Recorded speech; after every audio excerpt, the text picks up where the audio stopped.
पिंपरी चिंचवड शहरातील red किल्फ school विरोधात विद्यार्थी आणि पालक चांगलेच आक्रमक झाले आहेत. रेड किल्फ स्कूल विद्यार्थी आणि पालकांच्या छळाविरोधात आज विद्यार्थी आणि पालकांनी पिंपरी चिंचवड महापालिकेच्या दारावर ठिय्या आंदोलन केलं आहे. रेड किल्फ स्कूल कडून वारंवार अन्यायकारक शैक्षणिक शुल्क वाढ करण्यात येते आहे. 1200 रुपयांचे पुस्तक 12,000 रुपयांना घेण्याची सक्ती करण्यात येते आहे.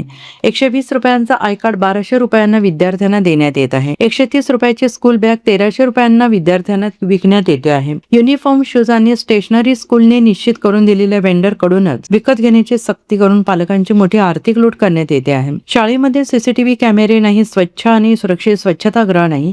विद्यार्थ्यांना जवळपास 10 किलोग्रॅम वजनाची स्कूल बॅग घेऊन 5-5 मजले जिन्याने चढून वर्गात जावं लागत आहे. या प्रकरणात वारंवार महापालिकेच्या शिक्षण विभागाकडे तक्रार करून देखील महापालिका रेड किल्फ स्कूलला पाठीशी घालत आहे. रेड किल्फ स्कूलच्या पालकांनी आणि विद्यार्थ्यांनी आज महापालिकेच्या प्रवेशद्वारासमोर रखरखत्या उन्हात ठिय्या आंदोलन करून स्कूलवर कारवाई करण्याची मागणी केली आहे. गेली 1 वर्ष झाले रेड किल्फ स्कूल चरवली यांच्या विरुद्ध आम्ही पालिकेमध्ये तक्रार करत आहे. 1 वर्ष झाले पालिकेने कुठल्याही प्रकारच्या निर्णयाची अंमलबजावणी केलेली नाही. त्यासाठी शाळेमध्ये जी शाळा आपण भरवते नवीन सिलेबसच्या पद्धतीने चालवली जाते. याच्यावर निर्णय दिलेला आहे शिक्षण अधिकाऱ्यांनी की नवीन सिलेबसनी शिक्षण शिकवलं नाही जाणार नाही.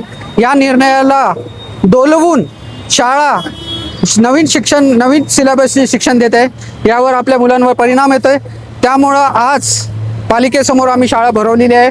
आमची मागणी एवढीच आहे की दरवर्षी सिलेबस न बदलता जुना सिलेबस वापरणे आणि जर सिलेबस बदलायची वेळ आली तर त्याचा अव्वाच्या सव्वा रेट लावला नाही पाहिजे. 2री-तिसरीच्या मुलांना 10,000 15,000चे पुस्तकं विकणे हे कुठल्या नियमात आहे, जेणेकरून गव्हर्नमेंट रूल असून सुद्धा शाळेला कुठल्याही प्रकारची शालेय वस्तू विकण्याची परवानगी नसून देखील तुम्ही शालेय वस्तू विकताय याच्यावर कुठेतरी बंधन आणले पाहिजे. त्यासाठी आम्ही आंदोलन करत आहोत. तसेच माननीय शिक्षण अधिकारी दादासाहेब भुसे यांनी पण सांगितलं आहे की RTA विद्यार्थी जे आहेत त्यांच्यासाठी पण शालेय वस्तू, शालेय पुस्तक, वह्या वगैरे शाळेने मोफत दिले पाहिजे.